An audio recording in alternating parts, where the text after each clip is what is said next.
آج کل کے ماحول میں سب سے بڑا جو فتنہ ہے وہ نگاہ کا فتنہ ہے، آنکھوں کا فتنہ۔ آج کے دور میں دو چیزوں کے فتنے بڑے زبردست ہیں، ایک آنکھوں کا اور ایک زبان کا۔ یہ فتنے ایسے ہیں کہ جو انسان کو جہنم کی طرف لے جانے والے ہیں، اللہ بچائے۔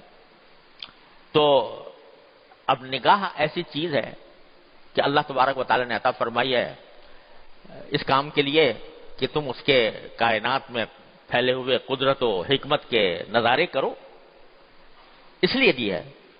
لیکن اس نگاہ کو غلط استعمال کرنے کے نتیجے میں بد نظری ہو رہی ہے، اور اللہ بچائے اب تو بد نظری ایسی چیز ہے کہ پہلے آدمی جو ہے اس کے لیے باقاعدہ اس کو اہتمام کرنا پڑتا تھا، اب ہر ایک آدمی کی جیب میں پڑی ہوئی ہے۔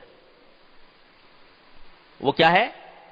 یہ اسمارٹ فون جس کو کہا جاتا ہے کہ وہ جیبوں میں پڑا ہوا ہے۔ اب جب چاہا تو خلوت ہوئی اور خلوت کے اندر اس کو استعمال کرنا شروع کر دیا، اپنی نگاہ کو لذت لینے کے لیے اس میں ایسی ایسی تصویریں دیکھنی شروع کر دیں، ایسی فلمیں دیکھنی شروع کر دیں کہ جو انسان کے نفس کی لذت والی ہیں۔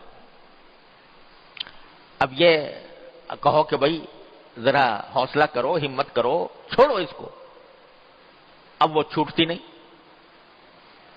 لیکن میں کہتا ہوں کہ فرض کرو تم خلوت کے اندر کوئی بے حیائی کا منظر دیکھ رہے ہو اور اسی وقت تمہارا باپ آ جائے، تمہارا بیٹا آ جائے، تمہارا استاد آ جائے، کیا کرو گے؟ اس وقت بھی کہو کہ بھائی یہ آنے کے بعد بھی میرا دل تو مچل رہا ہے، میرا دل راضی نہیں ہوتا اس کو بند کرنے پر، اس وقت بھی کہو گے؟ اس وقت بھی کیا کرو گے؟ زبردستی بند کر دو گے فوراً۔ کیوں بند کر دو گے؟ اس لیے کہ بدنامی ہوگی، برا سمجھا جائے گا، اس لیے بند کر دو گے۔ اس کا معنی یہ ہوا کہ تم جو کہہ رہے تھے میں قادر نہیں ہوں، قدرت نہیں ہے مجھے اسے چھوڑنے پر، تم کہہ رہے تھے کہ میں اس کو چھوڑ سکتا ہی نہیں، ایک لمحے میں چھوڑ دیا، باپ آ گیا چھوڑ دیا، بیٹا آ گیا چھوڑ دیا، بھائی آ گیا چھوڑ دیا، استاد آ گیا چھوڑ دیا، یہاں تک کہ کوئی اجنبی آ گیا تو بھی چھوڑ دیا۔ کیسے چھوڑ دیا بھائی؟ جب تم چھوڑ سکتے ہی نہیں تھے، کیسے چھوڑ دیا؟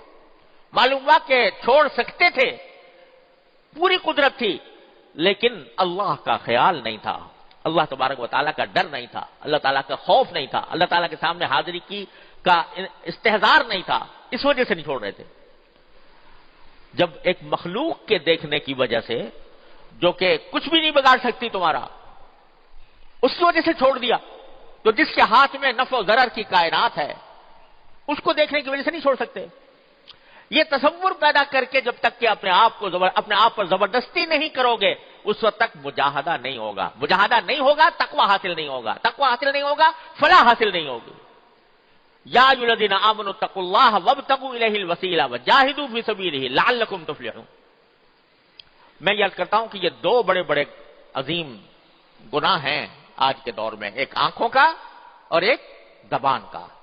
اس کو قابو میں رکھنے کی ضرورت ہے اور اس کے لیے اپنے آپ پر مشقت ڈالنے کی ضرورت ہے، مجاہدہ کرنے کی ضرورت ہے، زبردستی کرنے کی ضرورت ہے۔ جب تک یہ زبردستی نہیں کریں گے، مجاہدہ نہیں کریں گے، فلاح نہیں حاصل ہوگی۔ یا ایھا الذین آمنوا اتقوا اللہ وابتغوا الیہ الوسیلہ وجاہدوا فی سبیلہ لعلکم تفلحون۔ یہ مجاہدہ کرنا ہوگا بھائی، یہ تو کرنا ہی ہوگا۔ یا یہ مجاہدہ کر لو، یا اللہ بچائے قبر کا عذاب دیکھ لو، یا اللہ بچائے جہنم کا عذاب دیکھ لو، دونوں میں سے کوئی ایک چیز اختیار کر لو۔ یا تو یہ مشقت کہ اپنے نفس کو مارو، یا یہ مشقت کہ اللہ کے سامنے جا کے جہنم کی آگ میں جلو، الیاذ باللہ العلی العظیم۔ دونوں میں سے کوئی ایک چیز تو اختیار کرنی پڑے گی۔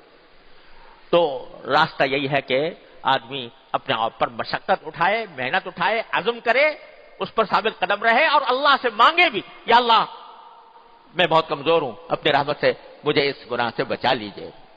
یہ حاصل ہے اس مجاہدے کا بھائی، اور اس مجاہدے کے بغیر کامیابی نہیں ہو سکتی، اس کی مجاہدے کے بغیر اللہ تعالیٰ کا قرب حاصل نہیں ہو سکتا۔